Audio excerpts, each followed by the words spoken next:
Hallelujah. धन्यवाद परमेश्वर। হ্যাঁ परमेश्वर, আজ তুমি আমাদের মোহিত করেছো, তার জন্য ধন্যবাদ। হ্যাঁ परमेश्वर, তোমার বাঁচান তুমি যে দিতে যাচ্ছ, তোমার আত্মা দ্বারা আমাদের সকলকে দাও, আর এই বাঁচান আমাদের মধ্যে গেঁথে দাও, যেন 100 গুণ তোমার ফল আমাদের জীবনে ভরে যায়, আর তোমার আশীষে আমাদের ভরে দিও। কোনো অন্ধকার শক্তি যেন চূড়াতে না পারে। এই প্রার্থনা তোমার পবিত্র মহাশক্তি প্রভু যিশুর নামে চাই, আমেন। প্রভু যিশু নানাবিধ অলৌকিক কর্ম ও উপদেশ। পরে তিনি আবার বাইর হইয়া সমুদ্র তীরে গমন করিলেন, এবং সমস্ত লোক তার নিকটে আসিল, আর তিনি তাহাদিগকে উপদেশ দিলেন। পরে তিনি যাইতে যাইতে দেখিলেন আলে পুত্র লেবীয় করগহর স্থানে বসিয়া আছেন। তিনি তাহাকে কহিলেন, আমার পশ্চাৎ আইস। তাহাতে তিনি উঠিয়া তার পশ্চাৎ গমন করিলেন।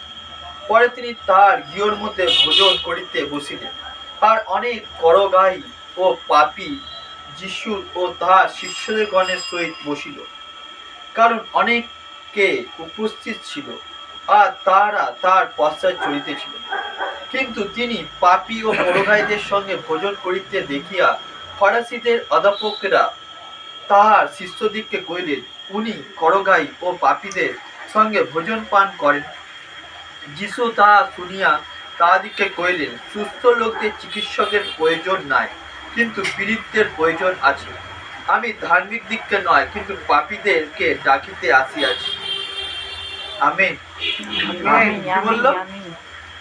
যখন পাপীদের সঙ্গে প্রভু যিশু খেতে বসেছে, এক করগাহী পাপীদের সঙ্গে ভোজন পান করে।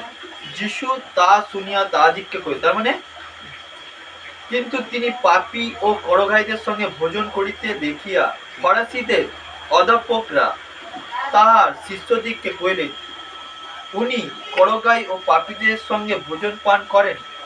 তার মানে পরমেশ্বর তাদের সঙ্গে খাওয়ার দাওয়ার খাচ্ছিল। তখন একটা ফরাসি তাকে তার শিষ্যকে বলল যে করগাহী পাপীদের সঙ্গে ভোজন পান করেন। যিশু তা শুনিয়া তখন প্রভু যিশু শুনল, তাহাদিগকে কহিলেন, সুস্থ লোকদের চিকিৎসকের প্রয়োজন নাই, কিন্তু পীড়িতদের প্রয়োজন আছে। আমি ধার্মিক লোককে নয়, কিন্তু পাপীদিগকে ডাকিতে আসিয়াছি। তার মানে যারা ভালো আছে তাদের তো প্রয়োজন নেই, রোগ বিষয়ে প্রয়োজন। ডক্টরদের কি প্রয়োজন? যারা ভালো হয় তাদেরকে ডক্টর প্রয়োজন, যারা রোগ বিষয়ে তাদের ডক্টরের প্রয়োজন। আর কি বললো, আমি ধার্মিক, যারা ধার্মিক তাদের জন্য আসিনি, বলছে আমি পাপীদের জন্য। কিন্তু সব থেকে বড় ধার্মিক কে? জিসাস। ওর থেকে বড় ধার্মিক কেউ নেই। ওর জন্য কি বলছে? যিশু তা শুনিয়া তাহাদিগকে কহিলেন, সুস্থ লোকদের চিকিৎসকের প্রয়োজন নাই, কিন্তু পীড়িতদের প্রয়োজন আছে। তার মানে চিকিৎসক মানে ডক্টর। যারা ভালো মানুষদের ডক্টরের প্রয়োজন নেই। যখন শরীর খারাপ হয় তখন ডক্টরের প্রয়োজন হয়। আমি ধার্মিক লোককে নয়, কিন্তু পাপীদিগকে ডাকিতে আসিয়াছি। তার মানে ধার্মিক লোক না, সবার জন্য, কিন্তু আসলে সে পাপীদের জন্য, যারা পাপে পড়ে আছে, নেশাতে পড়ে আছে, চুরি করছে, মিথ্যে কথা বলছে, ঝগড়াঝাটি করছে, এভরিথিং, তাদের শান্তি দিতে এসেছে। তার মানে পরমেশ্বর এতই মহান যে পরমেশ্বর আমাদেরকে ভালো করতে এসেছে, যেন আমরা পাপ থেকে যেন আমরা মুক্তি পাই, নতুন জীবন পাই। সে যখন আমাকে বাইবেল দিয়েছিল তখন অনেকে অনেক কথা বলেছিল, ঠিক আছে, যে এমনি এমনি ব্যাপার। তখন আমার মনেও অনেক চিন্তা এসেছিল যে কি আছে। তখন পরমেশ্বরের দাস, ঠিক আছে, যখন পরমেশ্বর তার ভিডিও আমার সামনে আলো যে পরমেশ্বরের আত্মাই সেটা প্রকাশ করে, কার কি শুনবেন, কার কাছে তুমি যাবেন, ঠিক আছে। তখন প্রভুর দাস বললো, আমিও গেছিলাম যে ধর্ম নিয়ে। তখন সে যখন গেছিল তখন তাকে বাইবেলে, যে বাইবেলের মধ্যে কোনো কিছু আছে যে প্রভু যিশু বলেছে ধর্ম চেঞ্জ করতে, বা খ্রিস্টানের কথাও লেখা নেই, বলেনি। তখন আমিও বাইবেল পড়তে শুরু করি। তখন দেখলাম না, আমাদের এগুলো কে ছড়ায়? মিডিয়া লোক, যারা বাইবেল পড়ে না, প্রভুকে যায় না, তারা এসব ছড়ায়, যে ধর্ম চেঞ্জ করছে, এ করছে, আসল জিনিস পড়েই না। যে প্রভু যে এই বাইবেলে কি আছে লেখা, যে পরমেশ্বর কেন এসেছে, পরমেশ্বর এসেছে এখানে লেখা আছে মানুষকে ভালোবাসে। যেমনি 3 দিন 4 দিনে লাসার মারা গেছে, তাকে জীবিত করেছে কে? পরমেশ্বর।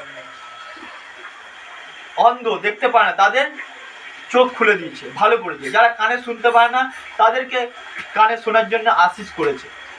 যারা হাঁটতে পারে না, তাদেরকে জিসাস টাচ করেছে, তারা হাঁটতে শুরু করে দিয়েছে। যারা দুষ্ট আত্মায় ধরে আছে, তাকে আজ্ঞা করেছে, তাদের মধ্যে দুষ্ট। এখানে শেষ হলে একটা স্ত্রী সব টাকা বয় করে দিচ্ছে, রোগ বিসুখ ভালো হচ্ছে না, যখন পরমেশ্বর যাচ্ছে, তার একটা জামার ছুঁয়েছে, সে ভালো হয়ে গেছে। তারপরে অনেকে আছে অন্ধ, বলছে এ দাউদের সন্তান, আমার উপরে দয়া করো, দয়া করো, দয়া করো। তখন বলছে তুমি কি হতে চাও? তখন বলছে আমি দেখতে চাই। তখন চোখে হাতে মাটি তুলে থুতু দিয়ে করে চোখে বুলিয়ে বলে যাও গিয়ে চোখ ধুয়ে আসো, যে চোখ ধুলে দেখতে পাচ্ছে। তারপরে একজনকে মৃগী রোগ, যে পড়ে ছটফট করে, তখন তার পিতা আমার ছেলেকে বাঁচায়।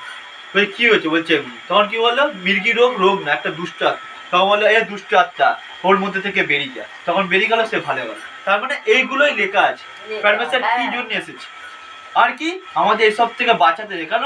এসব দুটো আত্মা আছে, একটা পরমেশ্বরের আত্মা, একটা শয়তানের আত্মা। ওর জন্য যতক্ষণ না তুমি প্রভুর কাছে আসছো, তুমি বাইবেল পড়ছো, তুমি জানবে না যে পরমেশ্বর কিভাবে কাজ করছে। যে অনেকে আছে যে জানেই না, কিন্তু অনেকে যখন পরমেশ্বরের কাছে আসে তারা জানতে পারছে। যে অনেকে আছে যে এরকম একটা ফ্যামিলির কেউ মারা গেল, ঠিক আছে, ফির ওই দুষ্ট আত্মা অন্যজনকে টার্গেট করে, অন্যজন মারা গেল, অন্যজনকে আবার টার্গেট করি। যেমনি অনেকে পাড়ার মধ্যে আছে, ফ্যামিলি একজন মারা গেল, ঠিক আছে, অন্যজনকে টার্গেট করার সাথে একেও টানবে, সেটা দুষ্ট আত্মা। আমরা জানি না, আমরা ভাবি যে বাবা এ মারা গেল, দেখ এর বাড়িতে ঘাপ ঘাপ 2 জন মারা গেল, কিন্তু কিভাবে মারা গেল? অনেকে বলে পরমেশ্বর ওর মানে ডেট ফিক্স করেছিল, এই ডেটে এ হয়ে গেছে, কিন্তু না। বাইবেল বলছে যে পরমেশ্বর তোমাকে আমি দীর্ঘ আয়ু তৃপ্ত হবে, পরমেশ্বর বাঁচিয়ে নেবে, তোমার দীর্ঘ আয়ু দেবে। পরমেশ্বর যখন ডাকাচ্ছে ডেকে নেবে, কিন্তু শয়তান যখন ডাকবে সেটা আলাদা, সেটা মানুষ জানে না। বিভিন্ন ধরনের মৃত্যু আছে, যেমনি অ্যাক্সিডেন্ট, সেটা পরমেশ্বর আমাদের পিতা মাতা চাইবে কেউ অ্যাক্সিডেন্ট হয়ে যায়, সেটা অ্যাক্সিডেন্ট হয়ে গেল, কে? শয়তান করে দিল। বাইক চালাচ্ছে, খাপ করে অ্যাক্সিডেন্ট হয়ে গেল, আর পরমেশ্বর বলছে তুমি যখন চালাবে আমার নাম করে যাবে, তোমার কিছু হবে না, কারণ লাখ লাখ দূত তোমার সঙ্গে থাকবে। সেমনি আমাদের অনেকে আছে যে আমরা বলি, অনেকে আছে এখানে পাড়ার মধ্যে হচ্ছে যে গলায় দড়ি দেবো, গলায় দড়ি দেবো, আর শয়তান একসময় তাকে দিয়েই দেয়। আর যারা প্রভুতে আছে তাদের ওই জিনিস আসে না, কেটে যায়। আমার হাতে বাবা কত আংটি মাদুলি সব পরাতো, কিন্তু আমার গায়ে থাকতো না, সব খুলে পড়ে যেত। জানতাম না যে আমার সবার হাতে, কিন্তু আমার হাতে কেন থাকছে না, কেন? পরমেশ্বরের আশীর্বাদ আমার মধ্যে ছিল। ওইগুলো আমার কিছু হতো না, আমি কোনো চেন ফেন আমার পড়তেই ভালো লাগে না, অটোমেটিক খুলে পড়ে যেত। তার মানে ওইগুলো আমরা বিভিন্ন জায়গায় যাচ্ছি, মাদুরি ফাদুরি দিচ্ছি, ওইগুলো কি মানুষের জাদু তন্ত্র মন্ত্র জানে, ওইগুলো দিয়ে তোমাদের কাছে পাঠিয়ে দিচ্ছে, আর তোমরা পড়ছো। ওইটা কিন্তু ভাবছে আমার শরীর মারা ভালো হয়েছে, ওটা কিন্তু অন্যদিকে চলে যাচ্ছে, তুমি জানছো না। ওইটার মধ্যে থেকে তোমারও ক্ষতি হচ্ছে, তোমার ফ্যামিলির মধ্যে ক্ষতি হচ্ছে, তুমি জানছো না। ওই বাচ্চাটার মধ্যে মাদুলি আছে, বাচ্চাটার মধ্যে থেকে ওনার দাদু দিদার অন্য কাউরের অ্যাটাক হচ্ছে, ও জানছে না। এর জন্যে প্রভুর বাচন পড়তে হবে, যে প্রভুর বাচনে কি লেখা আছে। যতক্ষণ না তুমি বাচন পড়ছো, অনেকে বলছে এটা পড়লে ধর্ম চেঞ্জ, না, এটা পড়লে তুমি আশীষ পাবে, আর তুমি জানবে কিভাবে আমাদের চলতে হবে, মানুষকে কিভাবে ভালোবাসতে হবে। এইটাই, মানুষ তোমাকে গালাগালি দিচ্ছে, তুমি তার জন্য গিয়ে প্রার্থনা করছো, এখানে বলা আছে। তোমাকে অভিশাপ দিচ্ছে, তুমি বলছে যে তোমাকে অভিষেক, তুমি আমার নামে আশীর্বাদ করো। ওর জন্যে পরমেশ্বরের বাচন আমাদের পড়তে হবে। বলছে যখন তুমি পড়বে তুমি জানবে এর মধ্যে কি আছে। অনেকে পড়ে না, অনেকে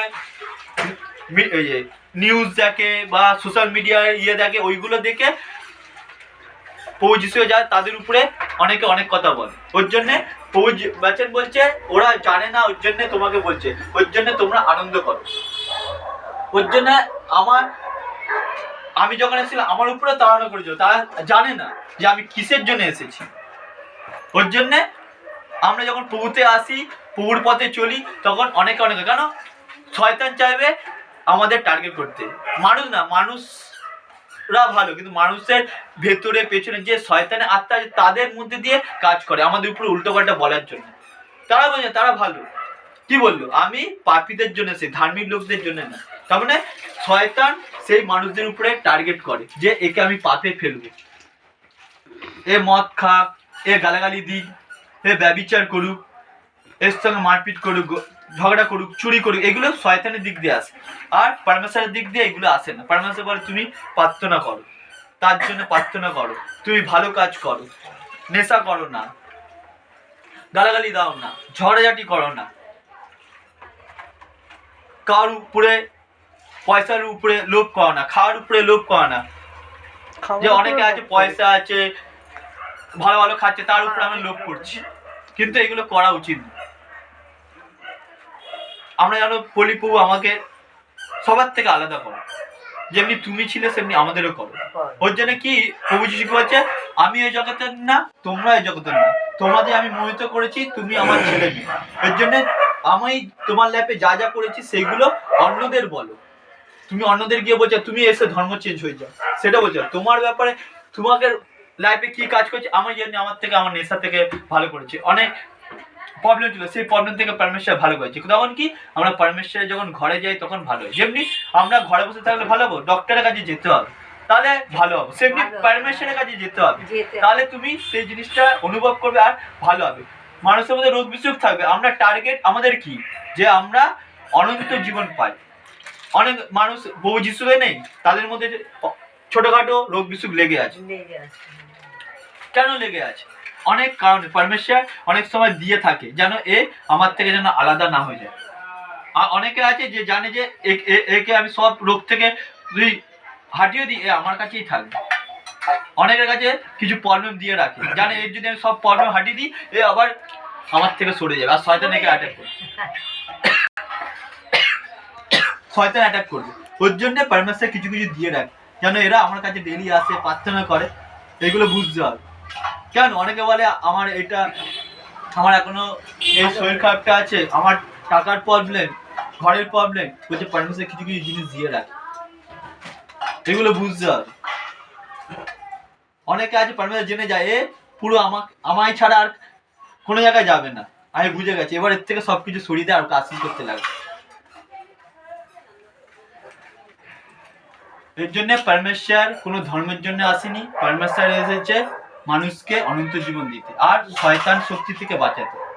শয়তান শক্তি কি আমরা জানি না, অনেকে জানে না, কিন্তু আমরা যখন প্রভু যিশুতে আসি তখন আমরা জানতে পারি। আমরা জানতাম ওই যে লোকে বলে না এই যে আমরাই মানুষ বুঝবো, আমরাই তো আমাদের আত্মাকে আমরা দেখতে পারি, আমি তাই ভাব না আমাদের আত্মাকে আমরা দেখতে পারি। হ্যাঁ, তাহলে শয়তানের আত্মাকে কি করে আমরা দেখবো? ওর জন্য শয়তানের আত্মাকে আমরা দেখতে পারি, ঠিক আছে? ওর জন্য পরমেশ্বরের কাছে যখন যাবে তখন শয়তানের আত্মা আমাদের ক্ষতি করতে পারবে না, ফ্যামিলির মধ্যে করতে পারবে না, কিছু কারণে করতে পারবে না। ওর জন্য জিসাসের কাছে যেতে হবে। কেন? পরমেশ্বর বলছে যখন আমার পুত্রের কাছে তুমি আসবে তখন তুমি আশীষ পাবে। কেউ